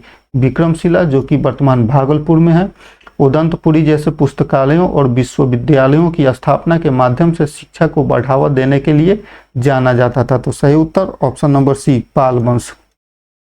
पाल वंश ने शिक्षा को बढ़ावा देने के लिए विभिन्न विश्वविद्यालयों की स्थापना की थी, जिसमें से विक्रमशिला विश्वविद्यालय और उदंतपुरी विश्वविद्यालय की स्थापना थी। नालंदा विश्वविद्यालय का इसने पुनरुद्धार किया था पाल वंशीय शासकों ने नालंदा विश्वविद्यालय का पुनरुत्थान किया था और विक्रमशिला विश्वविद्यालय और उदंतपुरी विश्वविद्यालय की इसने स्थापना की थी। नेक्स्ट क्वेश्चन है, भक्ति संत मीराबाई के बारे में निम्नलिखित में से कौन सा कथन सत्य है? भक्ति संत जो मीराबाई थी ये वहीं मेवाड़ के सिसोदिया राजवंश से संबंधित थी। मीराबाई जो कि महाराणा प्रताप जो थे, मेवाड़ के सिसोदिया वंश के प्रताप थे महाराणा प्रताप, तो उनकी महाराणा प्रताप की ये रिश्ते में चाची लगती थी। तो भक्ति संत मीराबाई के बारे में निम्नलिखित में से कौन से कथन सही हैं? वह भगवान कृष्ण की भक्त थी और उन्होंने ब्रज भाषा में कविताएं रची थी। सही है। वे मेवाड़ के राजपूत शाही परिवार से संबंधित थी। सही है। ये उसी सिसोदिया वंश से संबंधित थी। उनके पद प्रायः ब्राह्मणवादी रूढ़ियों और लैंगिक मानदंडों को चुनौती देते थे। सही है। ये सही उत्तर हो जाएगा option number D. Next question है, किस मुगल सम्राट ने सम्राटीय राजधानी को आगरा से दिल्ली स्थानांतरित किया और अपने नए नगर का नाम शाहजहानाबाद रखा था? तो सही उत्तर ऑप्शन नंबर सी शाहजहां ने शाहजहानाबाद अपना ये आगरा से दिल्ली स्थापित किया था अपना राजधानी और उसे शाहजहानाबाद उसे नाम दिया था। नेक्स्ट क्वेश्चन है, किस सल्तनत शासक को एक अस्थायी सेना और राज्य द्वारा संचालित घोड़े की दाग प्रणाली शुरू करने का श्रेय दिया जाता है? तो सही उत्तर option number B Alauddin Khilji. यह घोड़े को दागने की प्रथा अलाउद्दीन खिलजी के समय में शुरू हुई थी और सैनिकों के चेहरा पहचान की नीति भी इसने शुरू की थी। तो नेक्स्ट क्वेश्चन है, विजयनगर साम्राज्य के संबंध में निम्नलिखित में से कौन सा कथन सही है विजयनगर साम्राज्य के बारे में? तो इसकी स्थापना हुई थी 14वीं शताब्दी में हरिहर और बुक्का के द्वारा 1336 ईस्वी में। 1336 ईस्वी में विजयनगर साम्राज्य की स्थापना हरिहर और बुक्का ने की थी। इस साम्राज्य को बहमनी शासकों को बार बार आक्रमण का सामना करना पड़ा था। सही है। विजयनगर के शासकों ने संस्कृत को राजभाषा अपनाया था। गलत, क्योंकि इसने तेलुगु और कन्नड़ पर विशेष ध्यान दिया था। विजयनगर साम्राज्य ने संस्कृत को राजभाषा के रूप में नहीं अपनाया था। सही उत्तर ऑप्शन नंबर ए, केवल 1 और 2 सही। नेक्स्ट क्वेश्चन है, निम्नलिखित में से कौन से संत अलवार परंपरा से जुड़े हुए थे और उन्होंने तमिल में भगवान विष्णु की स्तुति में भजन रचे थे? सही उत्तर option number B Andal. 12 Alvar संतों में से एक थे और महिला, अर्थात 12 अलवार संतों में से एकमात्र महिला थी अंडाल। और इस अंडाल ने तमिल में भगवान विष्णु की भक्ति भजन प्रस्तुत किए थे। उसकी स्तुति के लिए, विष्णु की स्तुति के लिए भजन इन्होंने प्रस्तुत किए थे। नेक्स्ट क्वेश्चन है, किस मुगल सम्राट ने मनसबदारी प्रणाली का पुनर्गठन किया था और दू आसपा सिंह आसपा नियम लागू किया था ताकि घुड़सवार सेना की दक्षता बढ़ाई जा सके? तो सही उत्तर ऑप्शन नंबर बी जहांगीर। तो जहांगीर ने क्या मनसबदारी प्रथा का पुनर्गठन किया? जहांगीर ने दू आसपा सिंह आसपा प्रणाली शुरू की थी। क्या दू आसपा सिंह आसपा प्रणाली शुरू की थी? जहांगीर ने। नेक्स्ट क्वेश्चन है, किस मुगल सम्राट की राजस्व प्रशासन प्रणाली का एक विस्तृत भूमि सर्वेक्षण और भूमि को पोलाज और चाचर जैसे श्रेणियों में वर्गीकृत करने पर आधारित थी? तो सही उत्तर ऑप्शन नंबर सी, अकबर के शासन में। नेक्स्ट क्वेश्चन है, निम्नलिखित में से कौन सा मंदिर होयसल वंश से संबंधित है और चूना पत्थर की जटिल नक्काशियों तथा तारे के आकाश के चबूतरे के लिए प्रसिद्ध थी? तो सही उत्तर ऑप्शन नंबर सी, चेन्नकेशव मंदिर, जो कि बेलूर में स्थित है। कर्नाटक के बेलूर में स्थित है चेन्नकेशव मंदिर। इसका निर्माण 12वीं शताब्दी में होयसल वंश के जो राजा थे विष्णु वर्मन, होयसल वंश के राजा विष्णु वर्मन ने चेन्नकेशव मंदिर का स्थापना कराया था। नेक्स्ट क्वेश्चन है, किस मुगल ग्रंथ को शाहजहां के आदेश पर तैयार किया गया था और अबुल हमीद लाहौरी के द्वारा इसे तैयार किया गया था, जो उसके शासन का विस्तृत विवरण प्रस्तुत करता है? तो सही उत्तर ऑप्शन नंबर बी, पदशाहनामा। पदशाहनामा मुगल सम्राट को औरंगजेब के आदेश पर तैयार किया गया और अब्दुल हमीद लाहौरी द्वारा लिखा गया था। तो उसका विस्तृत विवरण है पदशाहनामा में। पदशाहनामा अब्दुल हमीद लाहौरी के द्वारा यह लिखा गया था। जबकि तुजुक ए जहांगीरी, यह जहांगीर की आत्मकथा है। तुजुक ए जहांगीरी। अकबरनामा जो है यह अबुल फजल के द्वारा लिखा गया था और बाबरनामा बाबर के द्वारा खुद लिखा गया था। बाबरनामा उसका बाबर का, तुर्की में बाबर ने यह लिखा था। नेक्स्ट क्वेश्चन है, निम्नलिखित में से कौन सी विशेषता मुगल सम्राट अकबर के प्रशासनिक तंत्र का हिस्सा नहीं थी? तो सही उत्तर हो जाएगा ऑप्शन नंबर डी, गैर मुसलमानों पर जजिया कर लगाना, यह उसका हिस्सा नहीं था। नेक्स्ट क्वेश्चन है, निम्नलिखित में से कौन फतवा ए आलमगीरी का लेखक था? तो फतवा ए आलमगीरी का लेखक कौन था? जो औरंगजेब के शासनकाल में इस्लामी कानून का एक संकलन था। तो फतवा ए आलमगीरी क्या था? इस्लामी कानून का संकलन था औरंगजेब के शासनकाल में। और इसका लेखक जो था औरंगजेब के संरक्षण में विद्वानों का एक समूह था, जिसने इस इस्लामिक कानून के एक सेट का, उस संकलन का तैयार किया था, जिसे फतवा ए आलमगीरी कहा जाता है। नेक्स्ट क्वेश्चन है, निम्नलिखित में से किस शिक्षण संस्था को 12वीं शताब्दी में बख्तियार खिलजी के नेतृत्व में हुए तुर्क आक्रमण के दौरान नष्ट कर दिया था? बख्तियार खिलजी ने बिहार पर आक्रमण किया था उस समय, और नालंदा विश्वविद्यालय को इसने नष्ट कर दिया था। नालंदा विश्वविद्यालय के जो संस्थापक थे कुमारगुप्त थे और बख्तियार खिलजी ने इसे नष्ट कर दिया था। नालंदा विश्वविद्यालय बौद्ध शिक्षा का एक प्रमुख केंद्र हुआ करता था। नेक्स्ट क्वेश्चन है, किस मराठा नेता को मराठा नियंत्रण से बाहर के क्षेत्रों में चौथ और सरदेशमुखी नामक समानांतर राजस्व प्रणाली स्थापित करने के लिए जाना जाता है? सही उत्तर option number A, Shivaji. Shivaji ने चौथ और सरदेशमुखी नामक समानांतर राजस्व व्यवस्था अपनाई थी अपने क्षेत्रों में। चौथ जो होता था कमाई का, अर्थात जो आय होता था, आय का 1/4 अर्थात चौथाई हिस्सा चौथ होता था, जबकि सरदेशमुखी 10% टैक्स लिया जाता था। नेक्स्ट क्वेश्चन है, दिल्ली सल्तनत की एकमात्र महिला शासक कौन थी जिसने 1236 से 1240 तक शासन किया? सही उत्तर option number B, Razia Sultan, जो कि इल्तुतमिश की बेटी थी। नेक्स्ट क्वेश्चन है, निम्नलिखित में से कौन से सूफी संत सुहरावर्दी संप्रदाय के से संबंधित थे और मुल्तान क्षेत्र से संबंधित थे? तो सही उत्तर हो जाएगा option number B, Sheikh Bahauddin Kajaria. Next question है, गुजरात से शासन करने वाले किस क्षेत्रीय वंश को अलाउद्दीन खिलजी ने 1299 में पराजित किया था, जिससे उसके क्षेत्र का विलय हो गया था? सही उत्तर option number B, Baghel.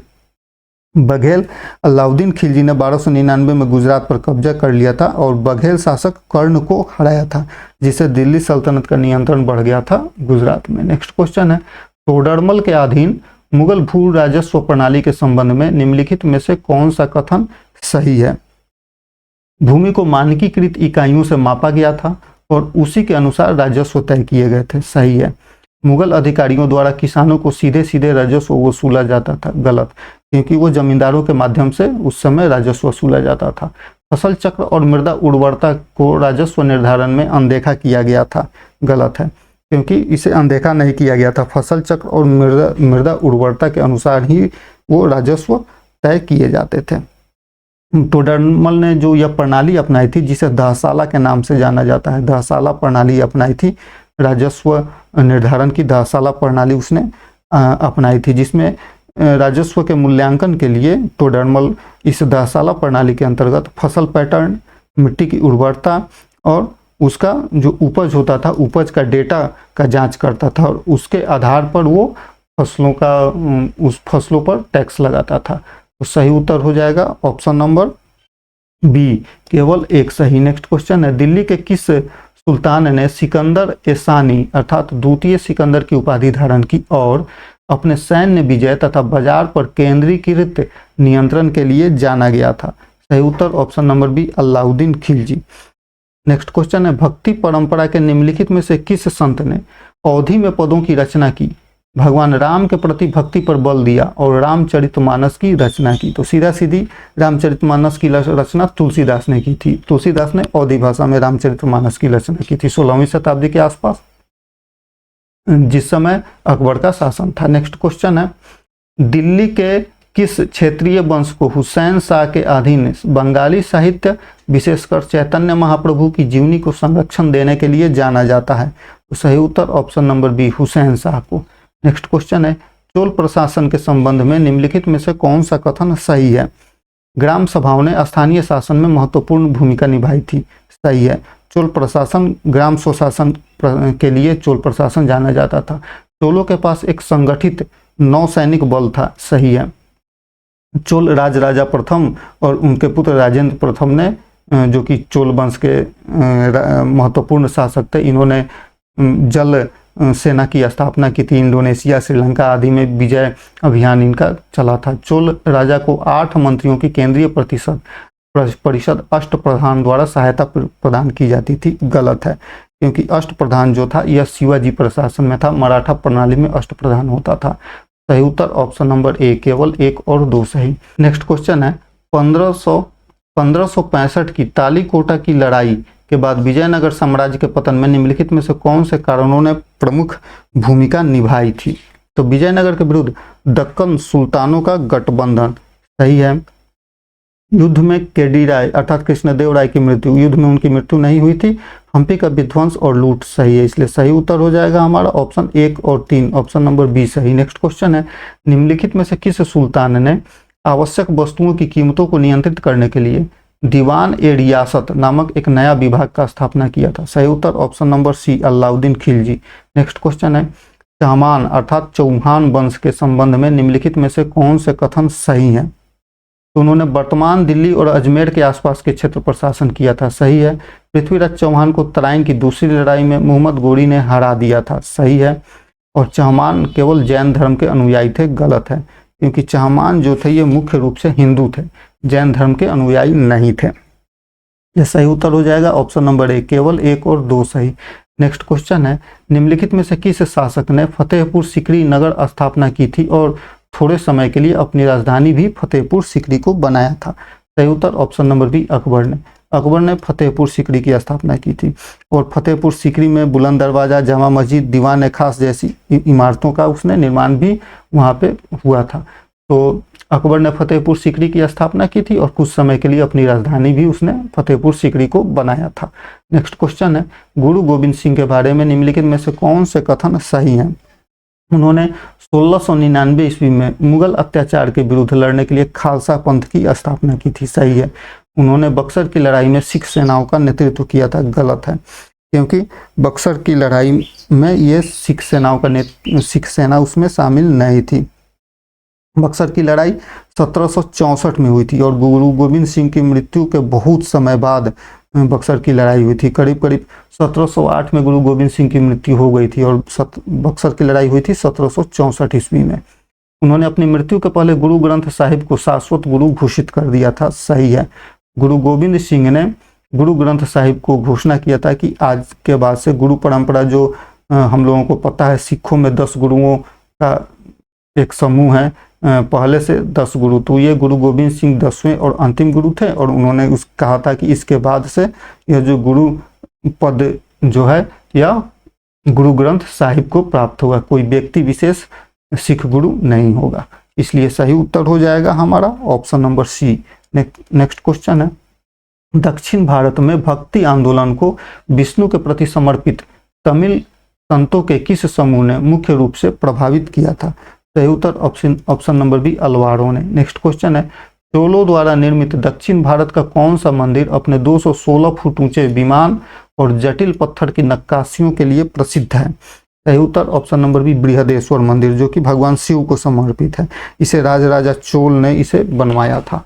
Next question है, मध्यकालीन भारत के किस प्रमुख शासक को ग्रैंड ट्रंक रोड के निर्माण के लिए और इसके किनारे सराय स्थापित करने का श्रेय दिया जाता है? सही उत्तर option number C, Sher Shah Suri. Sher Shah, इस क्वेश्चन में लिखा हुआ है ग्रैंड ट्रंक रोड का निर्माण इसने निर्माण नहीं किया था, उसका पुनर्निर्माण कराया था। ग्रैंड ट्रंक रोड पहले से था और उसका पुनर्निर्माण कराया था शेरशाह सूरी ने। और उसके किनारे, ग्रैंड ट्रंक रोड के किनारे विश्राम गृह अर्थात सराय का निर्माण भी इसने कराया था। नेक्स्ट क्वेश्चन है, निम्नलिखित में से किस वंश को कोणार्क के सूर्य मंदिर के निर्माण का श्रेय दिया जाता है? तो सही उत्तर ऑप्शन नंबर बी, पूर्वी गंगवंश। पूर्वी गंगवंश अर्थात नरसिंह देव प्रथम ने कोणार्क के सूर्य मंदिर का निर्माण कराया था। या कोणार्क का सूर्य मंदिर जो है यूनेस्को विश्व धरोहर में भी यह शामिल है। नेक्स्ट क्वेश्चन है, 1707 ईस्वी के बाद मुगल साम्राज्य के पतन से पहले का अंतिम शक्तिशाली शासक निम्नलिखित में से कौन था? तो सही उत्तर ऑप्शन नंबर सी, औरंगजेब था। नेक्स्ट क्वेश्चन है, मध्यकालीन भारत में सच्चे मेहराब वास्तुकला के बारे में निम्नलिखित में से कौन सा कथन सही है? तो सही उत्तर हो जाएगा, इसे भारत में दिल्ली सल्तनत के तुर्क शासकों द्वारा लाया गया था मेहराब कला को। नेक्स्ट क्वेश्चन है, किस प्रसिद्ध यात्री ने मोहम्मद बिन तुगलक के दरबार का दौरा किया था और अपनी टिप्पणियां रेहला नामक पुस्तक में लिखी थी? तो रेहला किसकी लिखी हुई पुस्तक है? इब्न बतूता की। इब्न बतूता जो था यह मोहम्मद बिन तुगलक के दरबार में आया था और इसने रेहला नामक पुस्तक लिखी थी और उसमें भारत के शासन का, उस समय के तत्कालीन शासन का वर्णन किया था। मोहम्मद बिन तुगलक ने इसे इब्न बतूता को दिल्ली का काजी भी नियुक्त किया था। नेक्स्ट क्वेश्चन है, बीजापुर में आदिल शाह वंश द्वारा निर्मित गोल गुंबद किस वास्तु विशेषता के लिए प्रसिद्ध है? सही उत्तर ऑप्शन नंबर है, भारत का सबसे बड़ा एकल गुंबद है यह। नेक्स्ट क्वेश्चन है, राजेंद्र चोल प्रथम के शासनकाल में दक्षिण पूर्व एशिया के लिए चोल नौसैनिक अभियानों की सफलता का मुख्य कारण क्या था? सही उत्तर ऑप्शन नंबर सी, बंदरगाहों पर नियंत्रण और शक्तिशाली नौसेना। चोलों के पास शक्तिशाली नौसेना थी। इसने श्रीलंका, मालदीव और इंडोनेशिया, मलेशिया आदि क्षेत्रों में नौसैनिक अभियान इस चोल शासकों ने किए थे। नेक्स्ट क्वेश्चन है, किस मुगल स्मारक में अकबर द्वारा निर्मित होने के साथ साथ हिंदू स्थापत्य तत्व जैसे छतरी और झरोखे सम्मिलित हैं? तो सही उत्तर option number B, Fatehpur Sikri ने। फतेहपुर सीकरी की स्थापना मुगल शासक अकबर ने ही कराई थी और अपनी राजधानी जो है यह कुछ समय के लिए वहां फतेहपुर सीकरी ले गया था। वहीं फतेहपुर सीकरी में बुलंद दरवाजा, पंचमहल आदि फतेहपुर सीकरी में है। नेक्स्ट क्वेश्चन है, इलंगो अडिगल द्वारा रचित तमिल महाकाव्य शिल्पदिकारम किस दक्षिण भारतीय राज्य से संबंधित है? तो सही उत्तर हो जाएगा ऑप्शन नंबर बी, चेर वंश से संबंधित है। नेक्स्ट क्वेश्चन है, किस भक्ति कवि की रचना कवितावली भगवान राम के जीवन को समर्पित भाव से वर्णित है? तो सही उत्तर हो जाएगा option number B, Tulsidas. Next question है, संस्कृत ग्रंथ राजतरंगिणी कल्हण द्वारा किस क्षेत्र का ऐतिहासिक वर्णन है? तो राजतरंगिणी कल्हण के द्वारा लिखी गई ग्रंथ है, यह संस्कृत में लिखा गया है और इसमें इस ग्रंथ में जो है यह कश्मीर का वर्णन किया गया है। नेक्स्ट क्वेश्चन है, दिल्ली सल्तनत के अधीन प्रशासन की प्रमुख भाषा कौन सी थी? दिल्ली सल्तनत के अधीन प्रशासन की जो भाषा थी यह फारसी भाषा थी। नेक्स्ट क्वेश्चन है, विजयनगर के किस कवि ने कृष्णदेव राय के संरक्षण में तेलुगु महाकाव्य अमुक्तमाल्यदा की रचना की थी? अमुक्तमाल्यदा की रचना कृष्णदेव राय ने ही की थी। यह कृष्णदेव राय के संरक्षण में किसी ने नहीं बल्कि स्वयं कृष्णदेव राय ने अमुक्तमाल्यदा की रचना की थी, इसलिए इनमें से कोई इसका आंसर नहीं होगा। अमुक्तमाल्यदा की रचना किसने की थी? कृष्णदेव राय ने की थी। नेक्स्ट क्वेश्चन है, निम्नलिखित में से कौन सा वास्तु स्मारक शाहजहां ने अपनी पत्नी मुमताज महल की स्मृति में बनवाया था? सही उत्तर option number D, Taj Mahal. Next question है, किस मराठा नेता ने 1665 ईस्वी में मुगलों के साथ पुरंदर की संधि पर हस्ताक्षर किए थे जिसमें कई किले औरंगजेब को सौंपे गए थे? सही उत्तर ऑप्शन नंबर है, शिवाजी ने पुरंदर की संधि की थी? कब की थी? 1665 ईस्वी में। 1665 ईस्वी में शिवाजी और मुगलों के बीच हुई थी पुरंदर की संधि। नेक्स्ट क्वेश्चन है, प्रारंभिक मध्यकालीन काल में राजपूत शासन व्यवस्था की एक प्रमुख विशेषता थी। क्या थी? कुल आधारित महासंघ और योद्धा नैतिकता। नेक्स्ट क्वेश्चन है, अकबर द्वारा स्थापित इबादत खाना का मुख्य उद्देश्य निम्नलिखित में से किसे सबसे अच्छे ढंग से दर्शाता है? तो सही उत्तर ऑप्शन नंबर सी, विभिन्न धर्मों के बीच धार्मिक चर्चाओं का स्थान होता था यह इबादत खाना। नेक्स्ट क्वेश्चन है, किस दिल्ली सुल्तान को कुतुब मीनार की पहली मंजिल के निर्माण और कुव्वत उल इस्लाम मस्जिद की स्थापना का श्रेय दिया जाता है? सही उत्तर option number C, Qutubuddin Aibak. Qutubuddin Aibak ने कुतुब मीनार का निर्माण शुरू कराया था। तो सही उत्तर option number C, Qutubuddin Aibak. Next question है, किस मुगल सम्राट को इस्लामी कानून का कठोरता से पालन करने, फतवा ए आलमगीरी के संकलन और दरबार में संगीत पर प्रतिबंध लगाने के लिए जाना जाता है? तो सही उत्तर ऑप्शन नंबर सी, औरंगजेब, जो कि कट्टर मुसलमान था।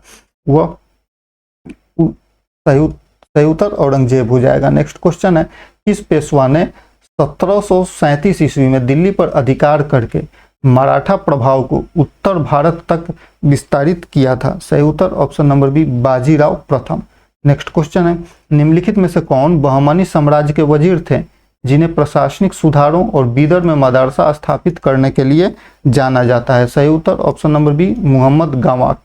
नेक्स्ट क्वेश्चन है, विजयनगर साम्राज्य के किस शासक ने 1565 में तालीकोटा की लड़ाई लड़ी जिसके परिणाम स्वरूप साम्राज्य की विनाशकारी हार हुई थी? सही उत्तर ऑप्शन नंबर डी, अलिया राम राय ने अरविडू वंश का प्रतिनिधित्व इसने किया था। नेक्स्ट क्वेश्चन है, विजयनगर साम्राज्य की राजधानी हम्पी किस नदी के किनारे स्थित थी? हम्पी जो थी तुंगभद्रा नदी के किनारे थी और यह विजयनगर राज्य की राजधानी थी। नेक्स्ट क्वेश्चन है, 16वीं शताब्दी के उत्तरार्ध के दौरान भारत में मुगल शासन की ठोस स्थापना में किसने महत्वपूर्ण भूमिका निभाई थी? सही उत्तर option number C, Bairam Khan ने। बैरम खान जो कि संरक्षक था अकबर का। अकबर बहुत ही कम उम्र में उम्र में मुगल सम्राट बना था।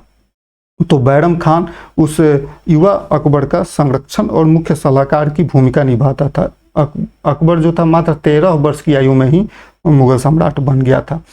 तो मुगल शासन की स्थापना में और मुगल शासन के विस्तार में इस बैरम खान का बहुत ही महत्वपूर्ण योगदान रहा है। नेक्स्ट क्वेश्चन है, राजेंद्र चोल प्रथम के शासनकाल में जो अपने नौसैनिक अभियानों के लिए प्रसिद्ध थे, चोल साम्राज्य की राजधानी कौन सी थी? सही उत्तर ऑप्शन नंबर सी, गंगाईकोंड चोलपुरम। ये राजेंद्र चोल प्रथम के समय में उसकी राजधानी थी, चोलों की राजधानी थी। नेक्स्ट क्वेश्चन है, 16वीं शताब्दी में उदयपुर स्थानांतरित किए जाने से पहले मेवाड़ के सिसोदिया वंश की राजधानी कौन सी थी? सही उत्तर ऑप्शन नंबर है, चित्तौड़गढ़। चित्तौड़गढ़ मेवाड़ के सिसोदिया राजवंश की राजधानी थी। इसके बाद से मेवाड़ उसका सिसोदिया वंश की राजधानी मेवाड़ बन गई। नेक्स्ट क्वेश्चन है, कृष्णदेव राय के अधीन विजयनगर साम्राज्य में तेलुगु साहित्य को बढ़ावा देने के लिए किस नीति को लागू किया गया था? अष्टदिग्गजों का एक समूह था जिसे संरक्षण दिया गया था। इन अष्टदिग्गजों में 8 तेलुगु कवि थे। नेक्स्ट क्वेश्चन है, शिवाजी के अधीन मराठा साम्राज्य में स्थानीय शासन और राजस्व संग्रह सुनिश्चित करने के लिए कौन सी नीति लागू की गई थी? तो सही उत्तर ऑप्शन नंबर है, चौथ और सरदेशमुखी। मराठा शासन में चौथ और सरदेशमुखी टैक्स के रूप में वसूल किया जाता था। चौथ जो होता था 1/4 होता था और सरदेशमुखी 10वां भाग होता था। नेक्स्ट क्वेश्चन है, किस मध्यकालीन भारतीय शासक को जिल ए इलाही अर्थात ईश्वर की छाया की उपाधि दी गई और जिन्होंने राज्य सत्ता के सिद्धांत को बढ़ावा दिया था? सही उत्तर ऑप्शन नंबर बी, बलबन ने राजत्व का सिद्धांत दिया था और इस जिल ए इलाही की उपाधि धारण की थी। नेक्स्ट क्वेश्चन है, पांड्य वंश की समुद्री व्यापार को बढ़ावा देने की नीति किस नगर को केंद्र बनाकर चलाई गई थी? तो सही उत्तर ऑप्शन नंबर बी, कोरकाई को। नेक्स्ट क्वेश्चन है, किस बहमनी शासक ने राजधानी को गुलबर्ग से बीदर स्थानांतरित किया और फारसी संस्कृति एवं वास्तुकला को प्रोत्साहित किया था? सही उत्तर option number B Ahmad Shah प्रथम ने। अहमद शाह प्रथम ने अपनी राजधानी को गुलबर्ग से बीदर स्थानांतरित किया था। नेक्स्ट क्वेश्चन है, शेर शाह सूरी ने भूमि राजस्व मूल्यांकन को सुधारने के लिए निम्नलिखित में से कौन सी नीति अपनाई थी? उसने फसल उत्पादन और माप के आधार पर भू राजस्व का मूल्यांकन किया था। नेक्स्ट क्वेश्चन है, काकतीय वंश की कौन सी दुर्लभ महिला शासिका ने 13वीं शताब्दी में दिल्ली सल्तनत के आक्रमणों के विरुद्ध वारांगल की रक्षा की थी? सही उत्तर ऑप्शन नंबर बी रुद्रमांबा देवी ने। रुद्रांबा देवी 13वीं शताब्दी में शासन करते हुए उन्होंने वारंगल की सुरक्षा को मजबूत किया था और सल्तनत के हाथों सल्तनत के विरोध को उसने रोका था, तेलुगु संस्कृति को बढ़ावा दिया था। नेक्स्ट क्वेश्चन है, निम्नलिखित में से कौन सा युद्ध दिल्ली सल्तनत के अंतिम पतन का संकेत था और भारत में मुगल वर्चस्व का मार्ग प्रशस्त किया? सही उत्तर पानीपत का प्रथम युद्ध, जो कि 1526 में हुआ था बाबर और इब्राहिम लोदी के बीच में, जिसमें लोदी की हार हुई थी। और इसी युद्ध में, पानीपत के प्रथम युद्ध में, बाबर ने बारूद का प्रयोग किया था और तोपों का प्रयोग किया था। नेक्स्ट क्वेश्चन है, किस पांड्य शासक को 13वीं शताब्दी में चोल प्रभुत्व का विरोध करते हुए वंश के पुनरुद्धार से जोड़ा जाता है? सही उत्तर ऑप्शन नंबर ए मरवर्मन सुंदरा पांड्य प्रथम। नेक्स्ट क्वेश्चन है, बहमनी शासन के किस सुल्तान के मंत्री महमूद गवा ने राज्य को सुदृढ़ बनाने के लिए प्रशासनिक सुधार लागू किए थे? सही उत्तर option number B Mohammad Shah तृतीय। नेक्स्ट क्वेश्चन है, निम्नलिखित में से किस शासक ने भारत में पहली बार सुल्तान की उपाधि धारण की थी और दिल्ली सल्तनत का संस्थापक इसे माना जाता है? सही उत्तर ऑप्शन नंबर सी इल्तुतमिश ने। इल्तुतमिश ने सुल्तान की उपाधि धारण की थी और दिल्ली सल्तनत का इसे वास्तविक संस्थापक माना जाता है। नेक्स्ट क्वेश्चन है, किस अहोम शासक ने 1671 में सरायघाट की लड़ाई में मुगल सेना के विरुद्ध सफल नेतृत्व किया था? सही उत्तर लचित बोरफुकन। अहोम साम्राज्य के सेनापति थे लचित बोरफुकन। इन्होंने सरायघाट की लड़ाई में मुगल सेना के विरुद्ध सफल नेतृत्व किया था। इनकी प्रतिमा हाल ही में इनकी मूर्ति बनाई गई है। नेक्स्ट क्वेश्चन है, मेवाड़ के किस सिसोदिया शासक ने कुंभलगढ़ किले का निर्माण कराया, जो भारत में सबसे बड़े किलों में से एक था? सही उत्तर option number B Rana Kumbha ने। नेक्स्ट क्वेश्चन है, मध्यकालीन भारत का कौन सा क्षेत्रीय राज्य वारंगल को राजधानी बनाकर शासन करता था और अपनी अनोखी वास्तुकला के लिए जाना जाता था? सही उत्तर ऑप्शन नंबर सी काकतीय वंश। काकतीय राजवंश जिसकी राजधानी थी वारंगल, इसने 12वीं से 14वीं शताब्दी के आसपास वर्तमान तेलंगाना और आंध्र प्रदेश के कुछ हिस्सों पर इसने वारंगलों ने शासन किया था। नेक्स्ट क्वेश्चन है, दिल्ली के सुल्तान को नहरों के नेटवर्क की स्थापना तथा अस्पतालों, बागों और सराय जैसे अधोसंरचना निर्माण का श्रेय दिया जाता है? सही उत्तर option number C Firoz Shah Tughlaq. Firoz Shah Tughlaq ने कल्याणकारी सार्वजनिक बुनियादी ढांचों के विकास पर इसने ध्यान दिया था। नेक्स्ट क्वेश्चन है, किस मुगल सम्राट को अपने ही पुत्र खुसरो के विद्रोह का सामना करना पड़ा और बाद में उसकी आंखें फोड़ने का उसने आदेश दे दिया था? सही उत्तर option number B Jahangir. Next question है, काकतीय वंश के किस शासक को अलाउद्दीन खिलजी के अधीन दिल्ली सल्तनत के आक्रमण का सामना करना पड़ा, जिससे इस वंश का पतन हो गया? सही उत्तर option number C Pratap Rudra. इसने अलाउद्दीन खिलजी और बाद में मोहम्मद बिन तुगलकों के आक्रमण का सामना किया था, जिससे काकतीय वंश का पतन हुआ था। नेक्स्ट क्वेश्चन है, किस बहमनी शासक को विजयनगर के विरुद्ध सैन्य अभियानों और दक्षिणी संस्कृति के संरक्षण के लिए जाना जाता है? सही उत्तर option number A Tajuddin Firoz Shah को। तज्जाउद्दीन फिरोज शाह जो कि 15वीं शताब्दी के शुरू में विजयनगर के खिलाफ अभियानों का इसने नेतृत्व किया था और दक्कनी कला और वास्तुकला का इसने संरक्षण किया था। धन्यवाद।